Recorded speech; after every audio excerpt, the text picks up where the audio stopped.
Ok, gravação iniciada então.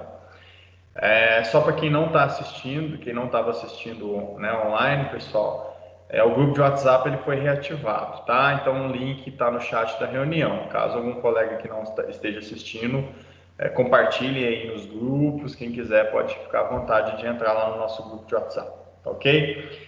Então, pessoal, serei o professor de vocês de estradas, né? Já conheço, né?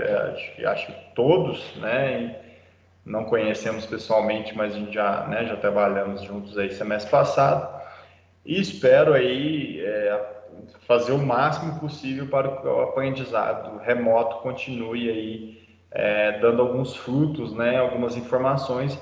Obviamente, pessoal, que tem a parte de estradas práticas também, que a gente vai tentar, com a situação da pandemia aí dando uma amenizada, a gente tendo algumas liberações né, dos órgãos de saúde e da educação, a gente poder ter as práticas de topografia que vão auxiliar, né? A gente tenta conciliar algumas práticas da topografia com as práticas de estradas, porque a parte de estradas ela depende muito, né, da topografia também. Então, espero que a parte de topografia vocês teórica, né, vocês tenham dominado bem, que não tenham gerado dúvidas. Mas se tiver também, a gente está à disposição para, né, para revisar alguma coisa que ficou meio pendente, alguma discussão, e quando tiver as aulas práticas, a gente pode amarrar, né, e lapidar tudo que foi dado na disciplina de topografia 1 e 2, tá ok? O que a gente vai falar na disciplina de estradas? Deixa eu dar uma compartilhada aqui na nossa tela.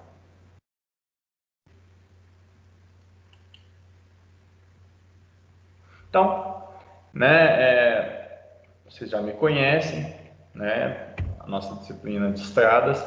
O que a gente vai estudar durante o semestre, pessoal? Estradas é uma disciplina muito interessante. Acho que vocês vão, né, ter brilhos nos olhos aí quando a gente começa a chegar nos períodos, né, onde a gente já está, né, na parte de quase formar, a gente já começa a ver as coisas acontecendo. Então, a estrada, né, projeto de estrada é para qualquer ampliação, loteamento, uma expansão urbana, tudo a gente vai necessitar, até dependendo de uma revitalização de alguma região, né, a gente vai ter os estudos aí para poder ter uma ideia básica aí de tudo relacionado à parte de estradas. Então, durante o semestre, a gente vai discutir a classificação, tá? Então, por que a gente tem essas rodovias com nomes totalmente diferenciados aí? Né, quais são, né, essas numerações, como é que é feita essa subdivisão da classificação das rodovias, das nossas estradas. A gente vai falar muito sobre normas de DENIT, normas de DR, algumas formas de desenvolver estradas. Municípios, a gente tem muitos municípios que não tem talvez o plano viário, então ele depende ali de uma legislação, então ele tem que verificar alguns meios. Vou dar um exemplo aqui, por exemplo, o município de Nova Lima. Ele não tem o plano viário definido, então na hora que a gente vai aprovar um loteamento, um projeto novo de via, a gente usa como referência o decreto estadual, que dá anuência para novos parcelamentos. E ele tem lá a classificação, né, do sistema de vias e, inclusive, declividade máxima de via, a rampa, né, no caso das vias, qual que é a largura mínima de uma via, e, né, depende de acordo com a sua classificação. Então, hoje a gente pode ter estradas aí, vamos dizer, uma via, uma rua, né, mínima de 9 metros, dependendo do local, se for sem saída. Dependendo, você tem que fazer a gente chama, não sei se já ouviram falar o termo cul-de-sac, né, que é uma rotatória no final de uma rua sem saída, aonde essa rotatória tem que viabilizar, né, um veículo até de grande porte, ele poder fazer o retorno. Então, o município de Nova Lima, por exemplo, quando ele vai avaliar algum tipo de estrada, alguma via que for aberta, algum loteamento, ele leva em consideração esses parâmetros. Depois eu vou colocar para vocês. Inclusive, com relação à rampa, por exemplo, o decreto fala que a rampa máxima de uma rua tem que ser 18%, pessoal. Vocês viram na disciplina do semestre passado, topografia, como é que calcula 18%, né? É como se você tivesse que andar 100 metros na horizontal, você só pode subir 18 metros na vertical. Vocês conseguem imaginar isso? ruas, né, em Belo Horizonte que possuem declividade acima de 18%. Vocês conseguem visualizar isso hoje em dia, se é factível? Como é que Belo Horizonte, ou Nova Lima, a nossa região montanhosa aqui, vocês visualizam regiões ali com declividade acima de 18%?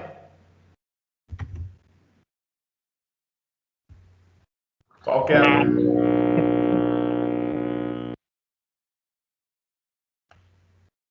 Oi? Alguém comentou? Qual que é a percepção? Não, a gente vê mais novo.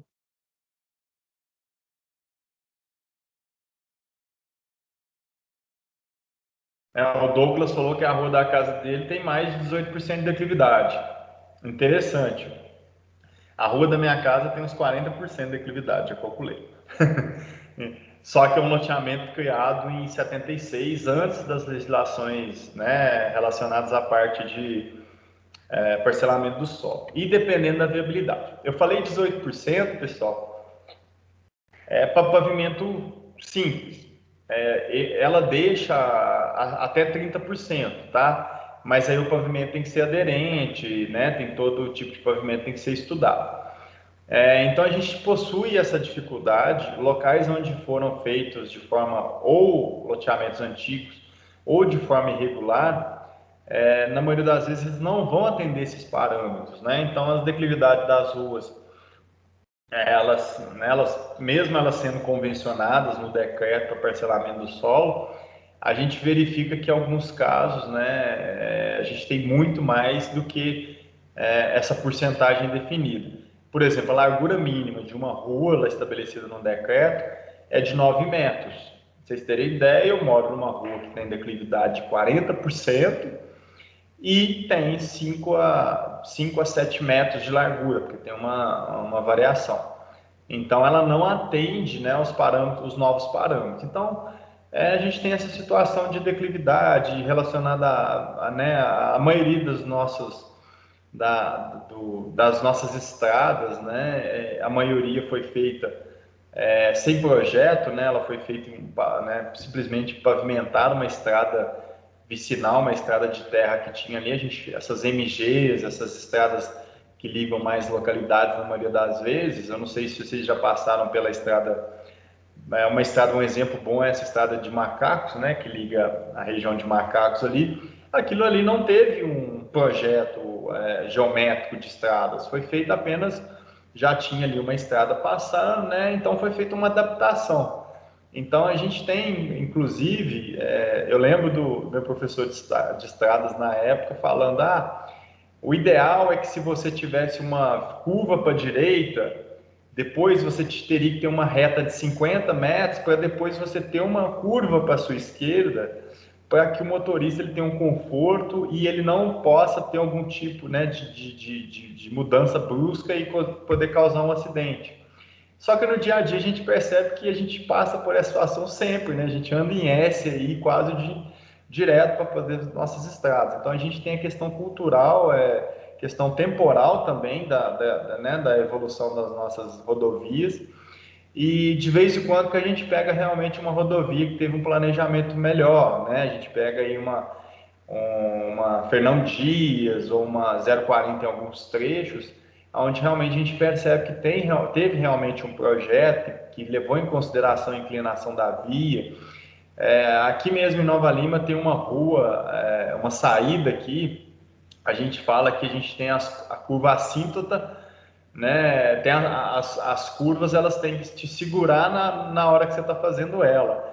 Então tem uma saída aqui perto do trevo da máquina que ela te joga para fora totalmente. Então, assim, ela é feita totalmente fora do conceito, né, de rodovia ou de acesso. É uma saída de veículo onde você vai cair numa rodovia estadual, aonde o asfalto, né, a inclinação, a gente chama de superelevação, ela foi feita de forma negativa. Então, era como se a gente estivesse como se a gente estivesse fazendo a curva para um lado, em vez né, de a gente ter a inclinação desse jeito, ela tem inclinação do outro jeito. Então, assim, a própria inclinação, você já tem a força tangencial, você ainda tem a inclinação invertida que te faz né, sair daquela via. Então a gente percebe muito isso. Os projetos não são levados em consideração, são simplesmente pavimentações de estradas. Eu já vi muito isso por conhecer política e época de eleição eles adoram, né, pavimentar via acesso, estrada sem estudo, sem levantamento topográfico, sem projeto de drenagem. E a gente vê que isso depois vai gerar alguns problemas, inclusive situação até de crime, né? A gente pode estar colocando vidas em risco. Então, vocês vão ver aqui que a gente tem várias regrinhas, tá? Na hora de discutir, desenhar uma via. A gente percebe, por exemplo, várias vias em cidades aí de interior que não tem visibilidade, você fica com um ponto cego, né? Você vai subindo e dependendo você fica sem visibilidade nenhuma, você não sabe quem está descendo, então é complexo, né? Tem colegas aí colocando que não utilizaram essa informação quando construíram a 381 indo para Vitória, é a rodovia da morte, né? Onde realmente provavelmente ali já era um caminho e tudo mais, então foi feita uma adaptação. Então a gente tem o nosso histórico de muita adaptações em rodovias e por isso que a gente não tem essas autoestradas, essas estradas aí com maiores seguranças, tá? A Rua do Amendoim, né, o Romerson colocou para a gente aí, a questão da inclinação dela ser invertida, né, você não percebe, é muito interessante, eu não sei se todos já verificaram, mas ali é uma ilusão de ótica, né, porque realmente tá descendo, mas você tem a sensação de que está subindo, então por isso que o carro volta. Mas se você fizer um levantamento topográfico, você vai ver que a sua sensação está errada, que realmente há um desnível para o outro lado. Então você acha que a inclinação funciona dessa forma né, o veículo te puxa mesmo. É exatamente isso, Fabrício, a inclinação ali ficou invertida. Aí vocês conhecem, né, pessoal, a questão da topografia dos locais, como é que foram feitas a história das nossos projetos de estradas. Então, assim, a gente tem muita coisa para estudar esse semestre e identificar, enxergar algumas falhas. A gente vai começar a enxergar as coisas de forma diferente, tá? A gente tem que pensar no conforto. A gente tem que pensar em situações, eu acho que até o Flávio, dependendo, pode ajudar a gente por conhecer Belo Horizonte. Né, Flávio? A história que eu sei é que quando projetaram na época era o MOV, né? Depois que foram projetados, eles verificaram que não dava para os dois ônibus, que são ônibus gigantes, o duplo lá, eles conseguirem passar numa curva específica. Eu não sei se o Flávio chegou a ficar sabendo disso, que eles tiveram que refazer todo o projeto. Teve problema ali na Cristiano Machado, teve problema que os dois, tanto que ali perto da Zé Canda Silveira, tiveram que bifurcar ali, porque os dois não passavam junto, não. Passavam, não. Exatamente, isso é aquela concepção de projeto, né, pessoal? Quando você tem uma curva, o veículo aumenta, tá? Então ele vai ter que fazer aquela curva, então o raio de ataque dele vai ser aumentado. Você imagina isso para um ônibus do tamanho desses do MOV. Então houve, né, na época da construção, isso acontece muito, infelizmente, né, alguma falta de projeto, alguma falha de verificação, né, que o projeto não comportava dois ônibus na pista. Então, tem pontos ali de estrangulamento que eles tiveram que colocar, tipo, acho que tem até sinaleiro ali para poder passar só um ônibus. Então, e teve casos aí que eles tiveram que quebrar realmente o que foi feito e refazer. Então, é um gasto, né, público que acontece exatamente por uma falha aí técnica. Então, isso acontece, tá? Todo mundo, né, tem a possibilidade de errar, obviamente, a gente não pode ficar, né, sempre tentando achar culpado e tudo mais, mas como engenheiro a gente tem que tentar fazer o máximo que esse erro não aconteça. Então aconteceu, há essas histórias, além de que Belo Horizonte, quando foi fazer o MOV também, não tem o mapeamento do subsolo, então acho que acho que quase todos os municípios, né, não tem, apesar que Belo Horizonte é referência, né, a questão da Prodabel, a questão da Sudecap, então tem uma referência boa de Belo Horizonte, mesmo assim as falhas acontecem. Então olha só a complicação e como BH ainda foi uma cidade planejada, você imagina, e aí a gente ainda não conhece o subsolo. Imagina cidades antigas, de 300, 400 anos, onde você não conhece aquele tipo de subsolo. Você vai fazer alguma obra, igual essa duplicação aí, para poder comportar o mob e tudo mais, você vai achar, né, rede de esgoto, rede de drenagem, algum tipo de material. Eu lembro que as obras do MOB foram paradas também por causa disso. Eles não sabiam o que tinha no subsolo, aí foi fazer, né, o recapeamento, foi fazer a expansão e acharam ali abastecimento de água, cano que foi estourado e tudo mais, questão da Gasmig. Ainda hoje eles ainda conseguem colocar essas plaquinhas aí informando, mas assim, a gente não tem o nosso sistema de informação geográfica ainda é muito falho, ele não tem o mapeamento todo e quase todos os municípios não conhecem o subsolo. Isso é fato. Por exemplo, Copasa. Copasa, aqui o dia que eu solicitei para colocar a Copasa na minha casa, eles furaram a frente da minha casa aqui, fizeram 5 buracos, não achava né, o local para poder fazer a interseção e fazer a ligação. Então a gente não conhece, é uma falha histórica que a gente vai ter que tentar, obviamente, com a tecnologia. O sistema de informação geográfica está aí, a gente falou na disciplina de topografia, a gente tentar fazer com que isso funcione. Algum momento a gente vai ter que começar a ter cadastro de tudo isso aí, cadastrar toda a nossa rede para não refazer e fazer o nosso retrabalho, tá? Acho que o Brandon colocou algum vídeo aí, eu não sei depois se ele quiser comentar, a gente no grupo de WhatsApp, dependendo, a gente posta aqui, coloca aqui para vocês verem depois só o que é direitinho. É a Rua do Amendoim? Ah, não, beleza, ótimo. Então, se quiser colocar no grupo de WhatsApp lá e depois o pessoal pode dar uma avaliada nela também, tá? O Douglas colocou que só empate, Caeté e Barão de Cocais que estão prontos. Aí tem o gabarito de giro com balanço dos ônibus para simulação. Inclusive os aplicativos, o software, né, de transportes, eles, né, a simulação ela consegue verificar, mas eu já vi muitas falhas também. Eu participei de uma apresentação de uma empresa de engenharia apresentando um software, mostrando simulando, né, um fluxo, né, que seria interessante colocar uma rotatória com semáforo num local específico. E eu parei para analisar, aí a pessoa postou o vídeo, e aí eu pedi a pessoa para diminuir a velocidade.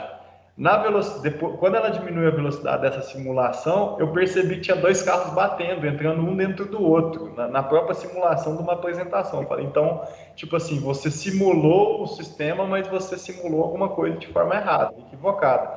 Então, tinha uma apresentação muito interessante. Fui dando pausa e falei, uai, tem um carro aqui que sumiu, desapareceu. Então, há uma falha no projeto. Então, era a questão dos semáforos que eles tinham distribuído, né, o tempo, e eu identifiquei essa falha. Eu falei, isso aí, se funcionar desse jeito, vai dar essa zebra aqui, exatamente por causa da análise, do software, né, simplesmente colocar o software para rodar. Então, tem que tomar certos cuidados. A gente não teve esse cuidado.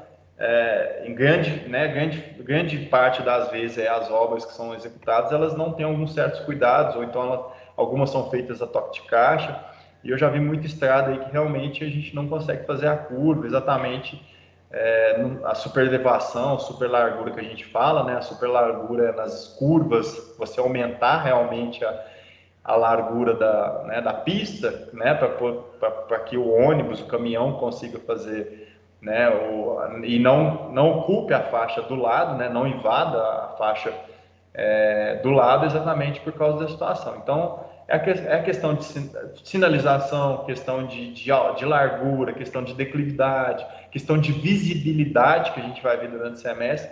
São todos os fatores, todos os elementos geométricos que tem que estar constando no projeto. Se a gente não levar em consideração esses fatores, a gente pode estar colocando em risco famílias, calcular a velocidade a velocidade, né, de uma pista.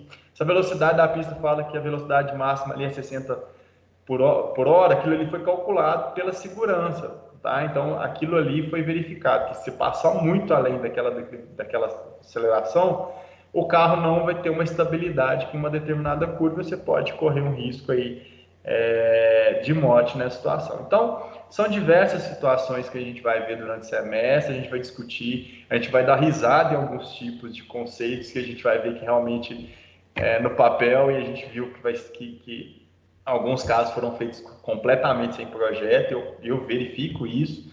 Eu estava falando da estrada, tem uma estrada de Macacos, que ela foi feita totalmente, simplesmente uma pavimentação, é uma maquiagem que é feita, e a drenagem ela não tinha sido feita, então assim, a gente não tinha visto nenhum ponto de drenagem, ninguém pensou em drenagem para a rodovia, isso é um risco muito grande, a questão da aquaplanagem, então tudo tem que ser verificado. Para fazer uma pavimentação, você tem que escolher um tipo de pavimento resistente, você tem que escolher, ter um projeto de drenagem eficiente, que você não pode deixar uma aquaplanagem, porque o carro vai estar numa velocidade acentuada, imagina um carro 80, 90 km por hora, passando por uma poça d'água, isso aí vai gerar risco, vai gerar muitos acidentes. Então, totalmente essas verificações, essas questões tem que ser levadas em consideração para que a obra seja o mais segura possível,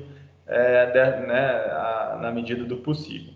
Além disso, a gente percebe que tivemos um problema grandioso, histórico, na época do Juscelino Kubitschek, tiveram grandes marcos nessa época, mas que a gente, nessa época de 50, a gente desistiu das nossas ferrovias. O nosso sistema ferroviário ele foi abandonado a partir da década de 50. Então a gente tem realmente uma situação complexa, um país continental, aonde a gente tem o frete mais caro, um dos mais caros do mundo, porque isso é totalmente comprovado que as nossas estradas, o nosso tipo de frete, ele encarece o produto até 20%, tá? Se a gente tivesse ferrovias funcionando, os nossos produtos ia ser mais, o frete ia economizar em torno de 20%. Então,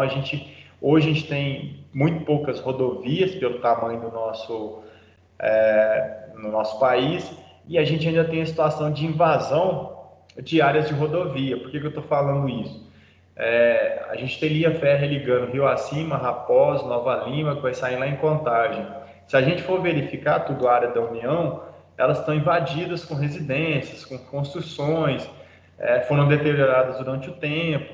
Então, hoje, se tivesse um plano de recuperar essas ferrovias, ia ter que fazer indenização, retirada de famílias, ia ter confusão com relação à reintegração de posse. Então, foi toda uma escolha errada, equivocada que o Brasil teve desde a década de 50, onde a gente definiu que o nosso transporte vai todo pelas vias rodoviárias. A gente percebe, então, que não faz nenhum sentido, onde a gente teria vagões aí que poderiam se substituir quantos caminhões possíveis. Então, há esse problema temporal que a gente tem, a falta de... Depois eu vou deixar uma reportagem para vocês sobre essa situação, muito interessante, dizendo o tanto que o Brasil perdeu quando ele abriu mão a parte de ferrovia. Imagina você levar soja, o minério, o minério ainda vai, porque a Vale ainda tem as ferrovias dela ainda funcionando, mas muita mão de obra, muita mercadoria, muito matéria-prima, que vem lá do Mato Grosso do Sul, sendo que os caminhoneiros têm que chegar lá no porto, andando, sei lá, 1.000, 2.000, 3.000 quilômetros para poder fazer uma entrega, que não tem um volume muito grande. Então é complicado a questão da ferrovia. A gente vai falar um pouquinho de ferrovia também, de sistema ferroviário, durante o nosso semestre aí. Se alguém tiver alguma consideração com relação à ferrovia, alguém sabe de alguma coisa aí, ou tem alguma coisa interessante para falar sobre as ferrovias, ou alguma percepção diferente, pessoal?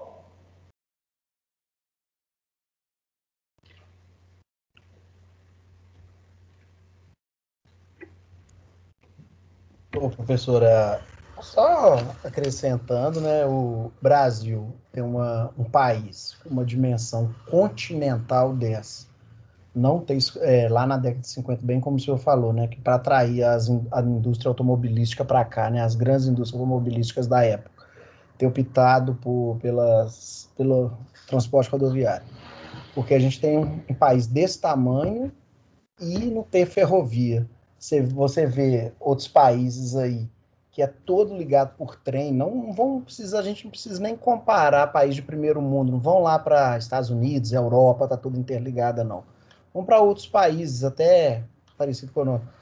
Cara, o nosso país, ele tinha que estar, hoje está tudo a gente teve as condições de estar em rodovia, em ferrovia, e a opção foi o maior erro, porque a gente podia estar interligando todo o país, de norte a sul, leste a oeste, com malha ferroviária toda, e a gente fez uma escolha por outra linha, e eu acho que foi um grande erro. E não, na visão do senhor, isso algum dia tem condições de mudar isso? Eu, assim, ou não mudar, que eu acho impossível, mas, assim, tentar equilibrar um pouco, eu não tenho esperança, não. Se eu ver isso a longo prazo, eu acho que não, né? Flávio, são 70 anos, né, de abandono das ferrovias. Então, assim, a gente teria que correr muito contra o tempo. Então, o governo teria que ter essa ideia de fazer. Só que, como eu falei, a desapropriação, recuperar áreas que eram da União, que ela deixou que fossem ocupadas. Então, assim, a gente tem o modelo do metrô de Belo Horizonte, né? E Mineiro ainda tem essa situação. Tudo que a gente chama por incrível que pareça, a gente chama, tudo a gente chama de trem. Aí o que a gente chama de trem, a gente chama de metrô, né? Porque o metrô de Belo Horizonte é um trem, né? Ele nunca foi metrô. É um trem sobre trilho aí. Então, o metrô de Belo Horizonte, por exemplo, a gente também está há 40, 50 anos sem essa possibilidade. Então, hoje, para ele sair, está bem mais difícil, né, nessa situação. E seria importantíssimo para fazer essa ligação. Então, hoje a gente tem um problema sério também de acessibilidade no município, né, de Belo Horizonte, exatamente por causa dessa falta de ligação, né, do metrô em Belo Horizonte. Então, assim, eu não vejo uma perspectiva muito grande, porque são 70 anos de prejuízo. Então, um governo, para entrar, ele tem que realmente ter isso como objetivo de vida e investir bastante. Como a gente também está com problema de pandemia e tudo mais, o Brasil, né, a gente não sabe como é que vai ser os próximos anos. Eu acho que a economia está nessa situação, então, assim, sem previsão. Mas o ideal é que uma hora tivesse que virar a chave, né? E hoje não tem recurso mais para isso. Eu acho que perdemos, como literalmente perdemos o trem da história. Exatamente, o time se foi, né? Então é complicado, mas a gente vai ver aí como é que a gente vai conseguir andar e se tem alguma perspectiva. Mas algumas coisas tinham que ser realmente revistas aí. Mas é muito mais caro hoje para você poder, né, desapropriação, problema judicial. E a gente tinha muita ligação boa que está sendo deteriorada, tá? Hoje, se você quiser fazer ligação né, as ferrovias que a gente teria em volta de Belo Horizonte, quase todas elas você não consegue mais. O pessoal roubou até os dormentes que tinham na ferrovia. Então, a gente já tem ela totalmente deteriorada. Então, a gente tinha até infraestrutura e isso foi levado. Infelizmente, é a situação aí do nosso país aí. Tá? Vou só verificar aqui que tem algumas perguntas também. Todos os dias estouramos redes não mapeadas da Copasa, o Fabrício comentando. Quando vamos fazer alguma obra de drenagem. É exatamente isso, Fabrício. A gente não tem a gente não tem o mapeamento do nosso subsolo. Isso é terrível. Então, um dia a gente vai ter que virar essa chave também. A gente precisa ter um mapeamento desse solo para poder ter mais êxito. As obras de engenharia, na maioria das vezes, são paradas e atrasam, pede aditivo por causa disso. A empresa vai lá, começa a fazer buraco e quando vê, jorra água. Então aí você tem que parar a obra toda, você tem que rever o projeto. Então a gente vive correndo atrás de prejuízo. Imagina, dependendo, você acha uma adutora lá, você falou, não vai ter que passar aqui, vou ter que mudar meu projeto de lugar. Aí você tempo Você tem que parar tudo, rever tudo que foi feito. Então, é dinheiro público sendo mal investido. E o que acontece hoje também, o que acontece muito também a gente vê? A falta de compartilhamento de dados. Hoje a gente tem uma lei que exige que os órgãos públicos se comuniquem. Por quê? A CEMIG fazia um levantamento aerofotogramétrico, gastava uma nota para fazer um laser, um voo, alguma coisa do tipo. CEMIG, né, que teoricamente é público. A Copasa fazia o mesmo mapeamento e não conversavam entre eles. Aí outro órgão ambiental tal fazia. Então a gente tinha um gasto público, por cada órgão fazia da sua forma e não compartilhava os dados. Então a gente tem uma cartografia onde ela está totalmente escondida e o governo pagando por isso. Então a ideia é que a gente hoje tem um banco de dados onde todos os mapeamentos públicos sejam disponibilizados com o objetivo, então, de administrar essas situações, né? É inadmissível você precisar que cada concessionária faça o seu próprio mapeamento, sendo que, né, o ideal é que haja o compartilhamento aí, que o dado público é para todos, tá? Aí a questão do Rodoanel de Belo Horizonte, né, também parece, a última notícia que eu vi, que parece que até a própria Vale vai tentar, né, fazer com que funcione e tudo mais, mas já tem, por causa da questão, né, da dívida que ela tem com o Estado, mas também assim, não estou tão por dentro da informação, além do Rodoanel ali, tem muita questão de desapropriação, acho que tem algumas questões. Eu lembro quando eu estava participando do plano PDDI, que era o Plano de Desenvolvimento da Região Metropolitana, eles fizeram várias simulações, né, eu acho que, não sei se isso foi aprovado no final na Assembleia, mas tinha todo um projeto para ligar a região metropolitana como um todo. Então, tinham vários estudos, o Rodoanel estava entre eles, onde tinha um plano de fazer as ligações aí por vários modais, né, no sistema público né, no sistema da região metropolitana. Só que na maioria das vezes não vai muito para frente, mas tinha uma equipe da FMG trabalhando em cima disso para poder trazer essa facilidade de locomoção. Inclusive eu lembro que aqui perto, aqui no Vila da Sé, aqui ia ter uma ligação, né, como se fosse um trem também, que ia ligar lá em Contagem, ia fazer as ligações nessas regiões. Então, assim, a gente tem muito estudo, falta colocar realmente no papel e ver a questão, né, ambiental, a questão de regularização e tudo mais. Eu acho que falta um pouco, talvez, de fazer projeto. Eu acho que a gente já tem até demais, todo ano, toda política, né, toda véspera de eleição de alguém, a gente escuta que vai fazer, e isso aí já virou uma fábula, né, eu acho que para a gente. Mas vamos ver, depende, durante o semestre, aí, se alguém tiver alguma informação melhor sobre isso aí, a gente pode estar discutindo, inclusive discutir o traçado, ver, né, o que vocês acham, a gente pode tentar entrar no detalhamento, tentar pegar alguns estudos de casos aqui da região metropolitana, tá? Se alguém tiver alguma informação sobre isso também, fiquem à disposição, tá? A Daniele colocou aqui o que?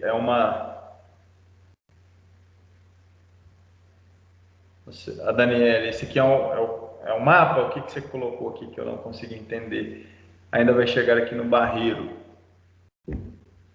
Não consegui entender direitinho aqui. Não, professor, eu só printei esse mapa aí porque eu não sei se é coincidência, o que foi que eles fizeram quando fizeram, né, a linha do trem, mas quando você vê a trajetória da linha, né, ferroviária, você vê que ela faz a mesma trajetória que as principais vias, tipo Contorno, Cristiano Machado, essas coisas assim, entendeu? Provavelmente até por falta de espaço, não sei se né, eles devem ter tentado fazer uma adaptação aqui, realmente, aí ela teve que ficar, deve ser meio que paralela ou acima próximo a essas avenidas, né? Provavelmente deve ser eu não cheguei a verificar como é que é esse contorno aqui, mas provavelmente é porque a gente já está com a cidade toda construída, né? Então, se a gente não for fazer de forma subterrânea, Até mesmo para fazer de forma subterrânea, né, tem que levar em consideração também as edificações, né? Então, a gente também não conhece a geologia, né, de toda a região. Inclusive, é muito comum, né, você simplesmente colocar lá, começar a fazer uma sondagem só para mostrar, a obra vai acontecer, mas na maioria das vezes a gente só começa a investigação, depois disso a gente não tem mais resultado. Então, assim, a gente tem problema sério realmente questão do subsolo também, até para poder, né, fazer e cada dia com a verticalização da cidade, então vai pressionando ainda mais, vai dificultando ainda mais essas execuções.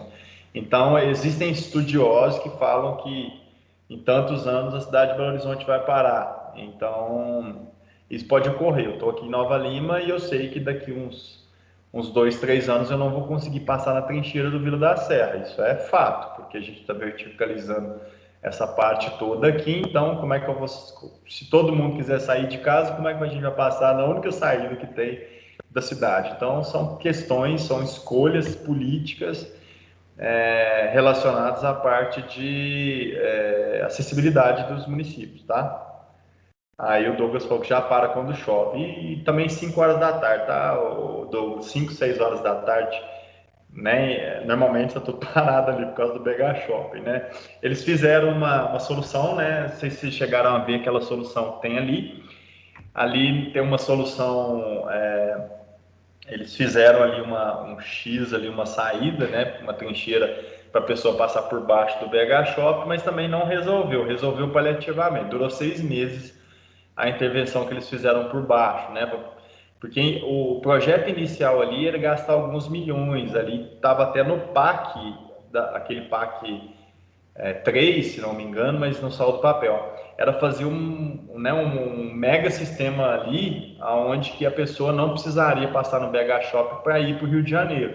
Hoje todo mundo precisa passar do lado do BH Shopping, então teria um trevo ali, uma estrutura ali gigante, aonde você conseguiria chegar ali, antes de entrar em Belo Horizonte, você já cairia sentido do Rio de Janeiro. Então, isso não foi para frente, aí fizeram, né, o comércio ali, o pessoal pagou aquela obra, né, que foi de forma paliativa, que também a gente ainda, mesmo assim, a gente ainda consegue, a gente ainda fica travado, porque todo mundo de Nova Lima quer ir para a esquerda, e todo mundo que está vindo, né, do Rio de Janeiro, grande parte está querendo entrar à direita. Então a gente faz um X ali e trava todo o sistema.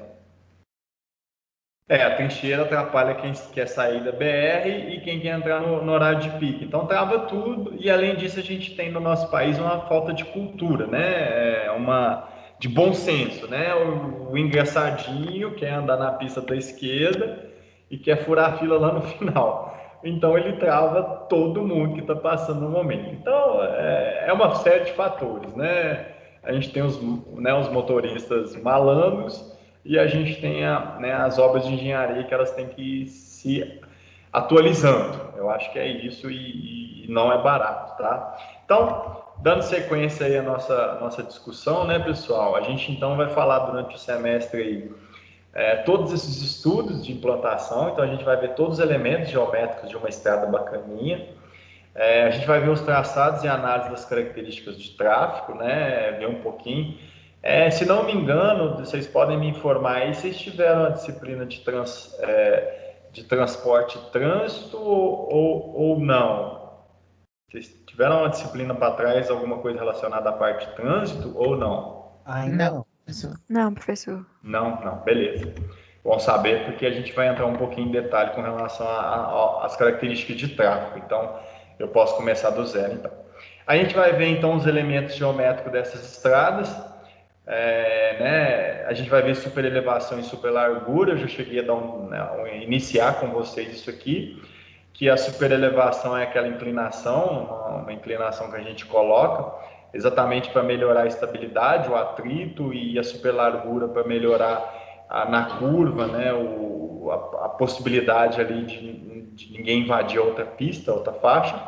A gente vai ver a questão da inclinação das rampas, que a gente falou, que a rampa máxima de 18%, 30%, isso para loteamento na região metropolitana para dar anuência, tá, pessoal? Com relação à rodovia, a gente tem toda outra legislação, vai depender, por exemplo, se for no DR ou se for DENIT, a gente vai ter as normas e os parâmetros lá, tá?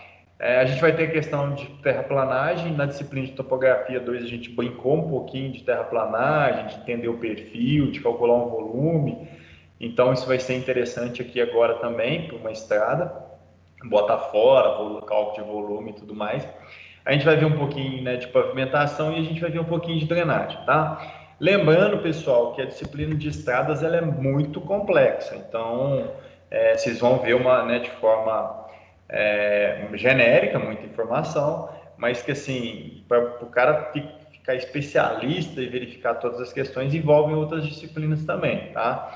Então a gente vai tentar dar uma geral, mostrar várias coisas, a gente vai tentar mexer no AutoCAD, a gente, dependendo da evolução, a gente vai atacar fazer um projetinho ali, talvez no Civil 3D, a gente vai, dependendo da nossa evolução aí, tentar projetar, né, a um trecho de uma estrada aí, entender todo o processo na hora de fazer o projeto, tá? Então, isso aí, né, a nossa questão. Vou compartilhar aqui só o plano de ensino, só para a gente poder estar relatando, né, o conteúdo como um todo. Deixa eu compartilhar aqui o plano de ensino. Deixa eu achar ele aqui. Então tá aqui nosso material. A gente vai falar então de classificação de estradas, implantação de estrada, todos os elementos, né, concordância horizontal, superelevação. A nossa avaliação já está lá no sistema, eu já coloquei o cronograma lá, tá, no Moodle. Então, esse conteúdo é todo que está planejado, tá? Então, algumas coisas elas podem alterar, a gente, de acordo com, né, o que a gente for passando durante o semestre, a gente vai adaptando para tentar cumprir o máximo aí o semestre. Normalmente, como as aulas teóricas via Teams, elas rendem.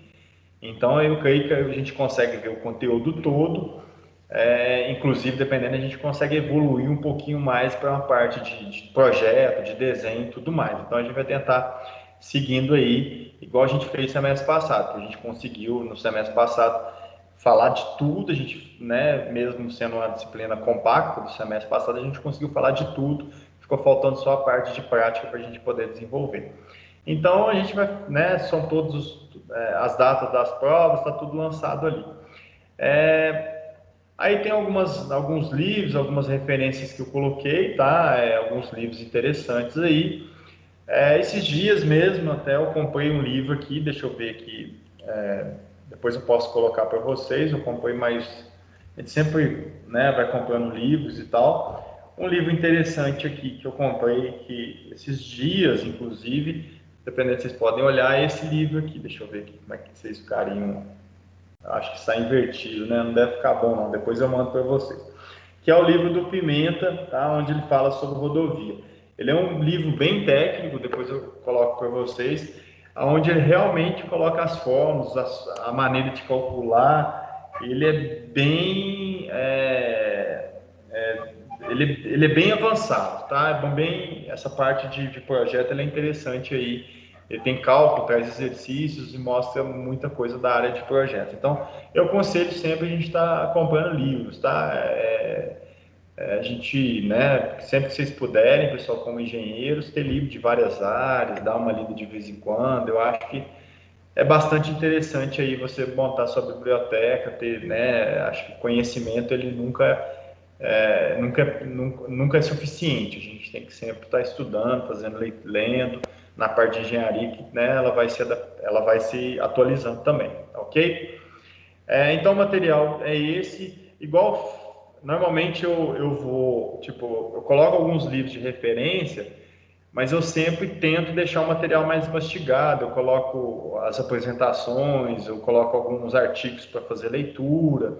Então eu já tento, né, tudo que eu falar em sala de aula é aquilo que eu vou cobrar de vocês. Eu já tento fazer uma compilação, porque na verdade a gente está aqui não é para falar de um livro específico, pelo contrário, a gente pega informações de todos, a gente compila a melhor parte das informações de cada um dos materiais e da vida prática, né, de projeto e tudo mais, e tenta passar para vocês com esse objetivo de filtrar as informações e depois, obviamente, quem for seguir na área vai complementando, vai avançando mais os seus estudos, tá ok? Então, esse é o nosso cronograma. Se alguém tiver alguma dúvida com relação ao cronograma e as datas e tudo mais, só me chamar, tá? Então, beleza.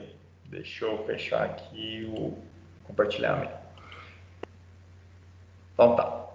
Então, dando sequência aí à nossa discussão, vou mostrar para vocês aqui, a gente vai introduzir o Autodesk. Vou mostrar aqui um projetinho bem simples, um trabalhinho bem tranquilo. Tá visualizando o AutoCAD aí, né, pessoal? Sim, professor. Sim. Valeu, obrigado. Então, aqui é um projeto onde foi proposto uma ligação, onde já tinha essa linha em azul aqui, que era a via existente. Aqui tem uma topografia muito considerável e essa via de cima aqui, ela não tem ligação com a parte de baixo, tá? Então, a ideia era, a pessoa para chegar aqui, ó, ela tem que andar mais ou menos 3 quilômetros, tá? Tem que passar por um outro bairro e tudo mais para poder chegar nesse local aqui. Então, era uma proposta, tá, de desenvolver um projeto entre a ligação aqui até esse trevo aqui é uma via urbana, tá, pessoal? Nada muito né, a nível de rodovia, uma coisa mais simples. Mas esse traçado foi feito, né, pela gente aqui através das informações técnicas que tinham lá. Então, assim, a gente só tinha topografia e a gente sabia que tinha que ligar esse ponto a esse. Então, vocês podem ver que foi lançado a questão, né, a largura da via, foi lançado o eixo, né, e também foi pensada a questão da declividade aqui dos taludes. Então, se a inclinação do talude ficar muito alta, a gente divide isso em bermas, a gente chama de bermas. É quando a gente tem aquelas escadinhas na estrada, para tentar reduzir a inclinação do talude e melhorar a estabilidade dele. Então, isso tem que ser muito considerado. Eu acho que o que influencia mais nas nossas estradas hoje, os riscos que a gente verifica, é o tal do escorregamento de talude na estrada. Então, dependendo da inclinação, tá, ela vai variar. Eu tenho que ter um estudo geológico, tenho que saber qual que é o solo, para inclusive verificar qual que é a inclinação que eu vou deixar de um talude. Vocês podem ver que a área urbana, normalmente, os taludes têm uma inclinação mais baixa. E em rodovia, o talude tem até uma inclinação mais acentuada. Depende do tipo de solo e também depende do que tem acima, né? Se vai ter, por exemplo, for em urbana, você pode ter, talvez, se aquilo ali for um lote, alguma construção que vai gerar, né, uma situação complexa ali, isso pode trazer uma movimentação de massa. A gente tem ali a situação ali descendo a Nossa Senhora do Carmo depois do radar, né, onde tem aquele muro ali, aquela contenção que foi feita, né, porque todo ano tinha escorregamento naquela parte, só que agora a gente está tendo escorregamento em alguns outros pontos, né, uma área urbana que depende do tipo de solo para poder avaliar qual é a inclinação dos taludes ali.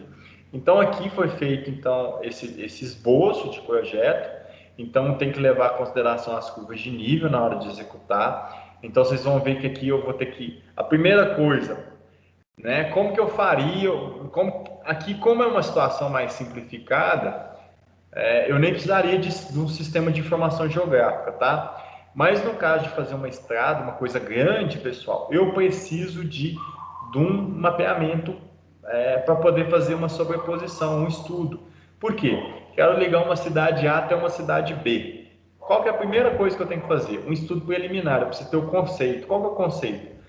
Eu posso ter uma imagem aérea, hoje em dia a gente tem um drone, eu tenho que ter um levantamento numa escala aceitável que eu consiga fazer um processamento disso. Qual que é o processamento? Eu vou pegar a imagem, eu vou gerar ali, por exemplo, um mapa de vegetação, um mapa de hidrografia e área de preservação permanente, eu vou gerar um outro mapa de edificações, construções, eu vou gerar um outro mapa de declividade, altimetria, né, a gente chama de TIM, né, triangulação e tudo mais, ou modelo digital de elevação, e depois eu tenho que fazer uma matemática, uma álgebra de mapas para pedir o melhor caminho para esse mapa.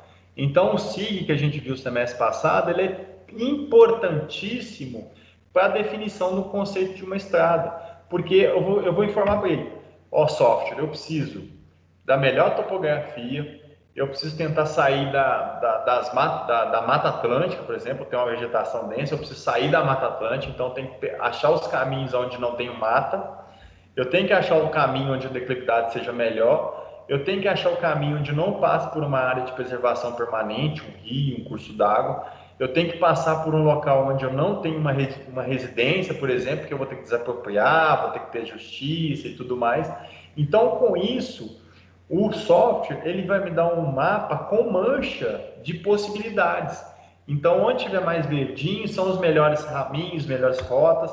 E onde tiver vermelho, topografia muito alta, tem rio, esquece, não passe por lá. Então, as estradas elas começam a ser concebidas, a discutidas, através de conceitos que vocês já viram de topografia.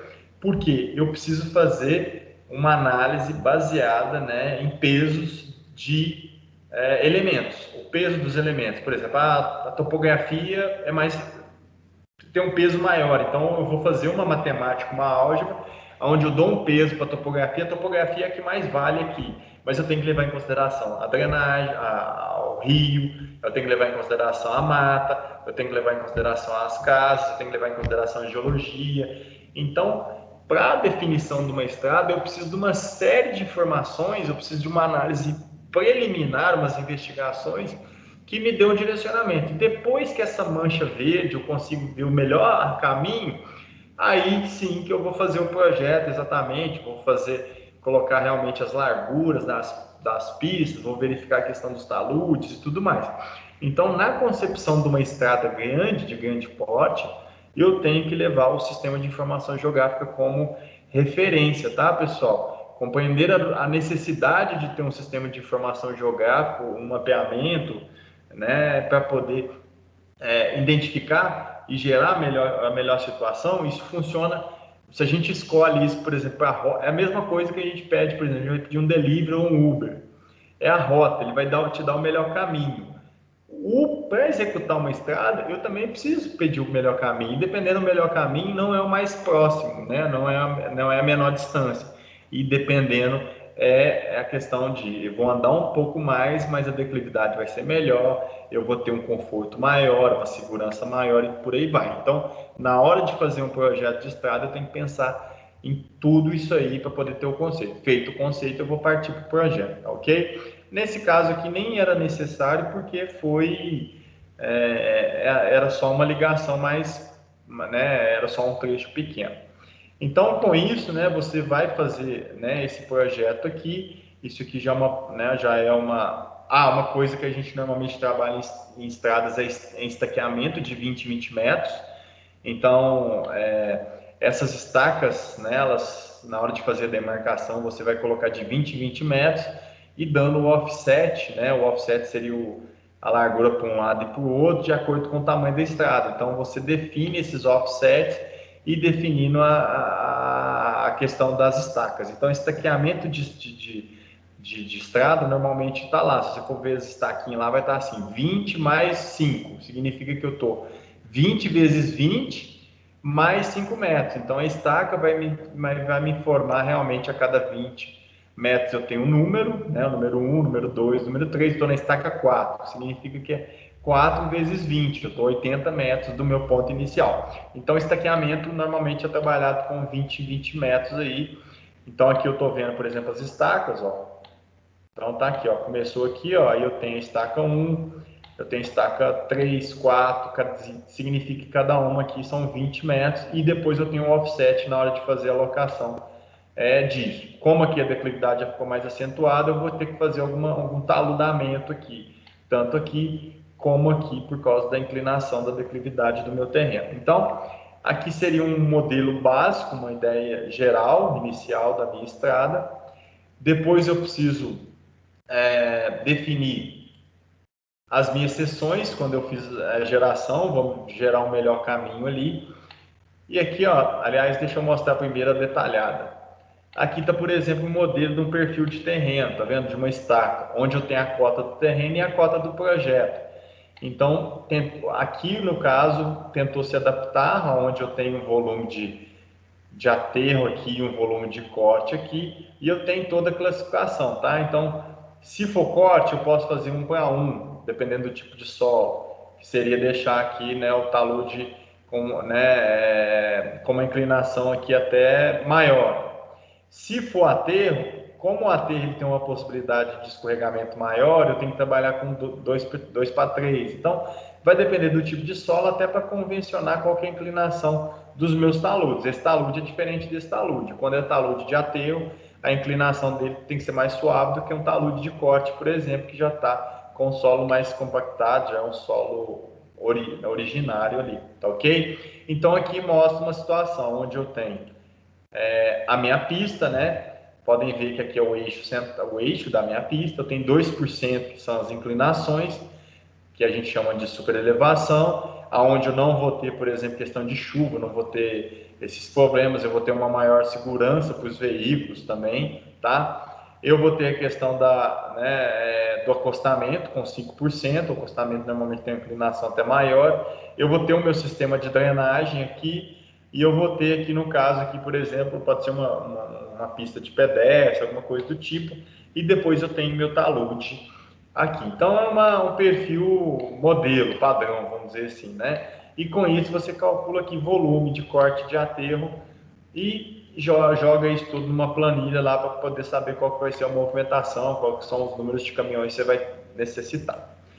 Então aqui está, por exemplo, da minha estrada toda, das estacas, aliás, não estão todas aqui não, aqui está começando na 11. Deixa eu ver se está no layout 2. Ah, está aqui. No layout 2 estão as primeiras. Então está aqui minha estaca 0, está mostrando exatamente como é que foi feita a minha estrada, tá vendo? Aqui onde eu vou ter um aterro maior, né, os aterros, né, alguns locais eu vou ter que fazer uma estrutura, né, maior de contenção e tudo mais. Então está aqui a minha representação de a cada 20 metros eu vou ter uma estrutura desse tipo, tá vendo? Vou ter uma representação dela. Então, como é que calcula aqui? O programa, pessoal, ele tem mais ferramentas para calcular. Mas igual eu mostrei para vocês semestre passado, calcular o volume é pegar esse cara aqui, de aterro e esse de corte, fazer a média com o cara que está mais próximo dele e multiplicar pelos 20 metros. A gente fez isso semestre passado. Quando você tem duas estacas distantes de 20 metros, por exemplo. A gente fez isso no perfil lá. Eu vou pegar a média desse cara. Aliás, eu vou pegar esse cara, fazer a média com o cara que está do lado, né? Por exemplo, a gente conta que aqui tem 10 metros de aterro e aqui tem 20 metros de aterro. Eu vou ter 10 mais 20, eu vou ter 30 metros de aterro entre os 6 e os 7. Então, eu vou dividir isso por 2, eu vou ter 15 de média. Eu pego esse 15, multiplico pela distância entre um e o outro. Eu vou ter a terceira dimensão. Com isso, eu vou ter 15 vezes os 20. Eu vou ter lá o meu volume, tá, relacionado a aterro desses dois estacas, entre a estaca 6 e a estaca 7. Então, é tudo calculado, né? Se for tem um topográfico que faz isso, tem o Civil 3D, tem alguns outros softwares. Eles vão calculando essa média e tentando gerar o volume aproximado de corte a aterro. Lembrando que a gente ainda tem a questão do empolamento, né? A terra retirada, ela vai inchar de acordo com o tipo de solo. Pode ser 30%, pode ser 50%, pode ser 10%. Depende do tipo de material que tem naquele seu solo. Vai te estabelecer qual vai ser o empolamento, né? Qual vai ser o volume, né, que vai ser acrescentado nessa movimentação de terra quando eu tirei o solo de uma compactação, do modelo mais estável, tá? Então tá aí, pessoal, os perfis. Então, num projeto de estradas eu vou ter exatamente isso, eu vou ter o projeto da estrada, perfil transversal, perfil longitudinal, eu vou ter as seções detalhadas para poder estar representando esse cara aqui, e no final eu vou ter, por exemplo, uma planta baixa para imposição. Então aqui já é a estrada, né, no modelo pré, né, aqui é uma concepção, né, não está totalmente finalizado, mas aí a gente já consegue visualizar, entendeu? Como que seria essa ligação, aonde que eu teria a questão das bermas, né, do meu tabulamento, diminuir a inclinação, fazer o tipo de contenção, aqui e aqui fazendo essa ligação dessas estradas, ok? Ok, essa parte de inicial de apresentação, ficou alguma dúvida com relação a esses desenhos aí, pessoal, ou tá de boa? Por enquanto tá tranquilo. Não, beleza.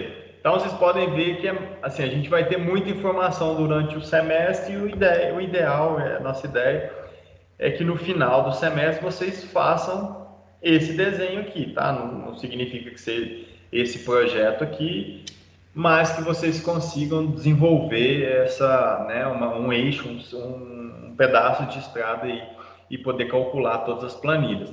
Fechando aqui o compartilhamento, só para mostrar os relatórios, tá, pessoal? Alguns relatórios aqui iniciais. Esse especificamente foi feito no Topograph. Deixa eu pegar ele aqui. Deixa eu ver se é esse aqui. Então, ele vai gerar vários relatórios. Ó. Então, são todos os perfis com os afastamentos. Então, a pessoa da topografia vai pegar essas informações, vai lançar lá na estação total e, com isso, ele vai ter todas as informações de projeto. Ó. Por exemplo, ele vai estar lá no eixo, ele vai conseguir saber o alinhado, vai saber quais são as cotas de cada ponto para poder fazer o estaqueamento, né, da estrada como um todo. Então, aí aqui tem a estaca estaca 0 mais 0,219, por quê? Porque ali tem vocês viram que tem duas curvas, né? Dois raios.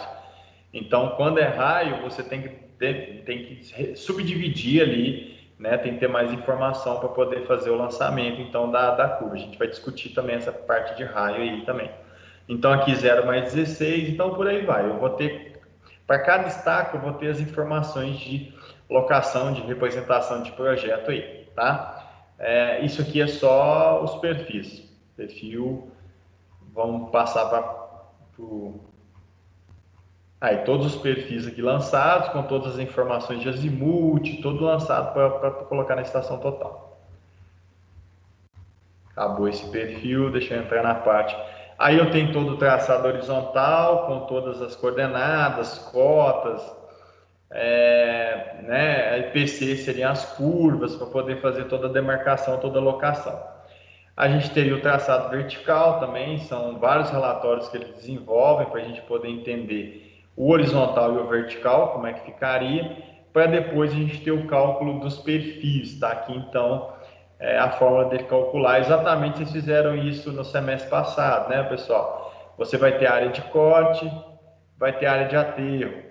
Aí você vai tirar uma média ali e no final você vai ter um volume de corte e um volume de aterro da mesma forma. Eu vou fazer a comparação entre esse cara e esse cara, vou fazer as médias e vou estar gerando de estaca a estaca qual que é o volume de aterro e o volume de corte de cada uma delas. Então essa é a forma de sair desenvolvendo e no final gerar o meu volume final ali de bota fora, tá? Então vocês viram bastante isso semestre passado com terraplanagem de um lote. Para estradas funciona da mesma ideia.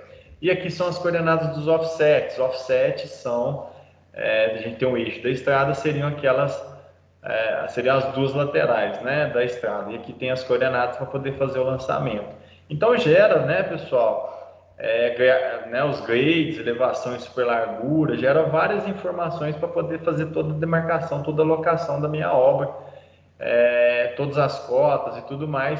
Então, são várias informações de relatório que depois a equipe de topografia tem que ir lá e fazer toda a demarcação. Pode ver que aqui tem super elevação e super largura da obra como um todo o volume calculado aí, tá? E aqui, depois, a gente vai ter a questão da discussão das curvas, onde a gente tem, né, convencionado aí a questão do raio mínimo, exatamente para a questão de que um veículo não invada a pista do outro lado. A gente tem toda a norma para verificar qual que é o raio mínimo de uma curva. A gente tem uma curva muito fechada, onde dependendo, a gente pode ter um risco da pessoa invadir a outra faixa. Então, tem todas as classificações aqui. O ideal é que a gente tenha depois uma aula prática para poder lançar, demarcar uma curva, tá, de uma estrada. Vocês vão, né, a gente vai, né, tá previsto isso aí, a gente fazer o lançamento de uma curva aqui, de uma estrada, para vocês poderem entender como é que seria feita a demarcação dessa curva, tá? E a terraplanagem de toda a pista. Bom, isso então, com isso a gente, né, discute toda a parte de,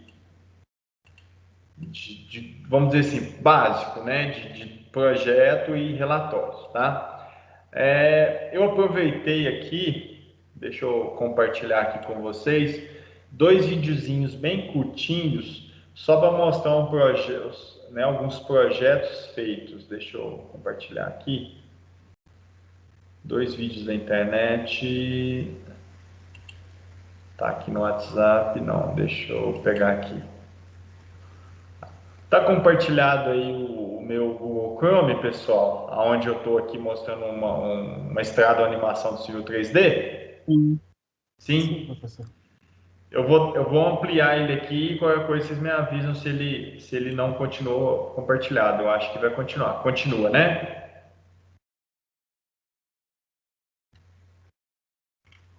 Continua. Então é só uma reprodução aí de um Civil 3D mostrando uma estrada, né, projetada.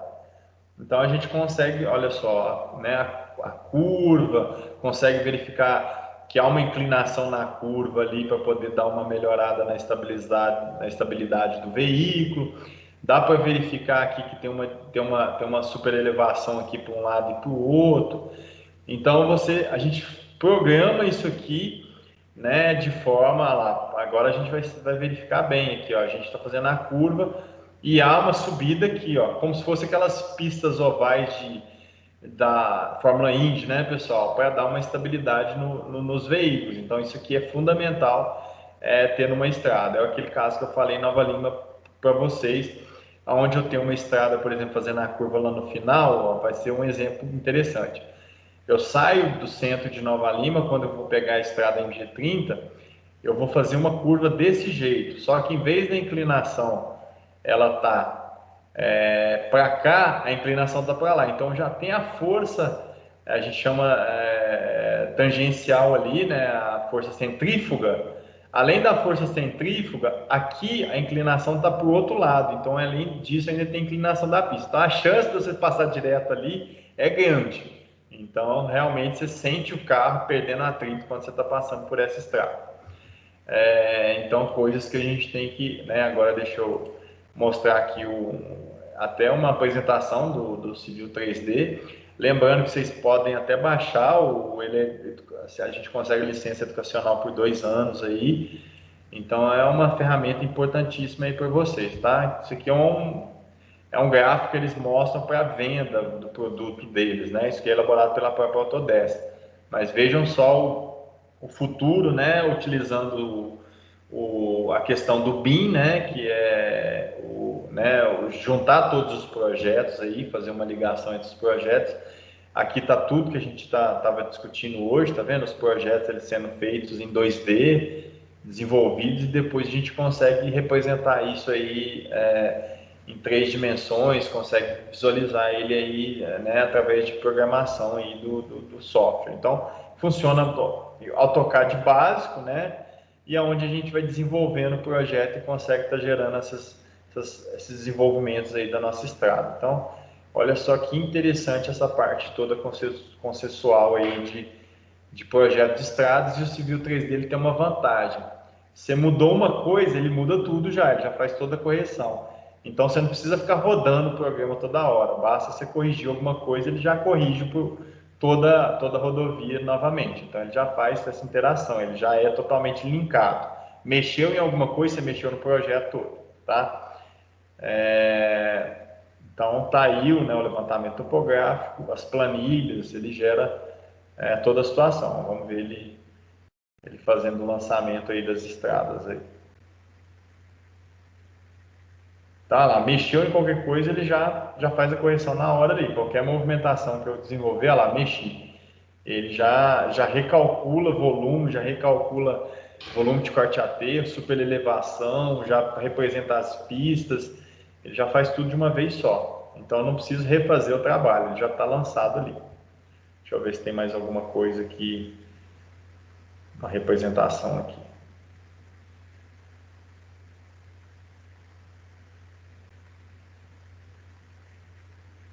É a questão das mudanças, né? Ela alterou alguma coisa ali. Ela já altera na hora. Então, ele já faz a correção automática. Eu posso mexer no projeto e voltar. Ele já deixa, né? Já deixa o projeto todo pronto. Então, não tem que refazer trabalho nenhum. E o importante é que esses softwares também, eles geram a curva de nível de projeto, né, pessoal? Normalmente a gente tem que gerar a curva de nível de projeto. Aqui, não sei se vocês chegaram a perceber, a curva de nível do AutoCAD que eu mostrei para vocês lá no início era diferente da curva de nível preliminar do projeto. A curva de nível do projeto depois ela é gerada novamente. Então, quando a gente está trabalhando com o projeto, eu tenho que fazer a nova interpolação depois do projeto. O Douglas pediu, sim, Douglas, depois eu mando lá no grupo de WhatsApp o link desses 2 vídeos, tá? Pode deixar que eu mando para vocês. Então, assim, é a ferramenta importantíssima. Hoje a gente tem vários softwares que desenvolvem projetos de estradas, e vocês entenderem o conceito, né, que a gente vai discutir hoje nas aulas do semestre, vocês, né, a questão aí depois são softwares e tudo mais, a gente com a concepção dos conceitos, a gente consegue projetar isso aí, entender realmente, enxergar em 3D, fazer simulações, colocar os veículos para rodarem e tudo mais, com a tecnologia BIM que ela está vindo aí para ficar, onde todos os projetos, eles vão ter ligação. A gente parar com aquela ideia de que vai fazer um projeto hidráulico, que não tem como, né, ele não se conversa com o projeto estrutural. Aí você está vendo lá aquelas pérolas onde a pessoa quebra um pilar, quebra uma viga para passar toda hidráulica, e isso, né, é uma forma burra, né, de se projetar. Então a ideia hoje é que com o BIM, com toda a tecnologia, é que a gente consiga, apertou um botão ali, se altera o projeto, todos os demais projetos eles estão se conversando, eles estão se compartilhando, é o tal de gestão de projetos aí, tá bom? Então, bom, por hoje aí eu acho que é mais essa apresentação geral. Se ficou alguma dúvida, alguma questão aí que vocês querem levantar, alguma coisa que não ficou bem claro, pessoal, hoje é mais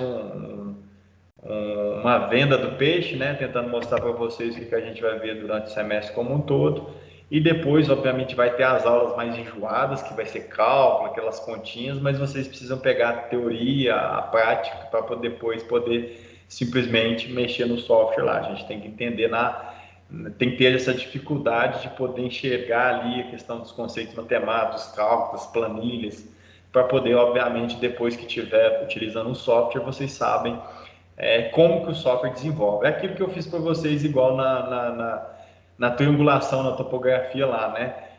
Vocês vão fazer a interpolação das curvas de nível à mão. Depois, quem fez, realmente, quem conseguiu entender aquele processo, eu acho que nunca mais vai ter dúvida na hora de interpretar uma curva de nível.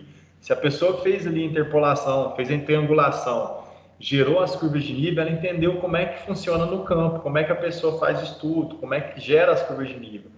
Então, entendeu como é que gera as curvas de nível, você já entendeu a parte de altimetria quase como um todo. Então, a gente tem que pôr a mão na massa em algumas situações ali, para você conseguir entender o conceito, e depois, obviamente, quando vocês pegarem um software, vocês vão estar nadando de braçada, tá ok? Se ficou alguma dúvida, pessoal, estou à disposição. A gente acho que para a primeira aula, demonstrar toda essa situação, estou à disposição. O que vocês acharam? Se tiver alguma coisa que vocês acham que a gente pode contribuir durante o semestre também, a gente pode ir ajustando aí durante o semestre, porque dar aula de estradas EAD também não é uma coisa muito simples, não. A gente vai tentar aqui fazer o melhor possível aqui, tá ok? Muitas dúvidas, né? Vai ter e tem que ter, né? Eu acho que esse é o objetivo realmente. A gente muito conteúdo para a gente estar podendo discutir, tá? Vai ser interessante aí, muitos detalhes e é interessante demais. A parte de estradas é sensacional também. Quando a gente tem a topografia bem em mente e parte para a parte de estradas ali, você começa a ver o negócio acontecendo. Então você participa desde o mapeamento até a execução de uma grande obra de engenharia. Vai ser muito interessante aí, pessoal. Eu quero estar desenvolvendo durante o semestre com vocês aí o melhor conteúdo possível para deixá-los aptos aí para poder ter mais, né, gosto pela engenharia ainda, tá ok? Ô Flávio, parte prática ela vai ter de projeto, né? Projeto escritório, né? Vamos dizer assim. Tá, eu perguntei, desculpa, professor, não soube me expressar, não, sim. Ela não tem laboratório igual topografia, não, né?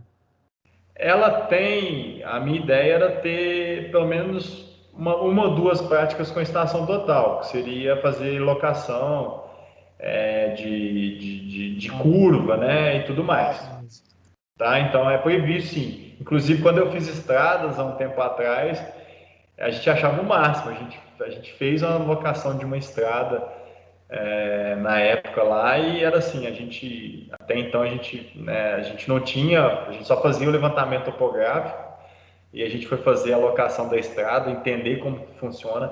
A gente teve foi uma recordação que ficou, a gente achou muito interessante. Então, eu acho interessante a gente colocar essa aula prática também, vocês fazerem, entenderem como que é o projetou a estrada, beleza, vamos jogar ela lá no campo, vamos desenhar ela, vamos colocar umas estaquinhas aqui mostrando onde que ela vai passar. Isso é interessante para consolidar o conteúdo todo, tá beleza? Ok, professor, obrigado. Beleza, então pessoal, no mais aí agradeço, sejam bem-vindos ao novo semestre aí e esperamos aí que a parte remota também seja rápida, né? Se Deus quiser, já já a gente vai estar junto aí em sala de aula, tá bom? Grande abraço, boa noite, bom descanso aí, até amanhã, né? Amanhã estaremos juntos aí novamente no primeiro horário, tá ok? Ok, professor, obrigado, até amanhã, boa noite. Valeu pessoal, boa noite, com Deus, até a próxima.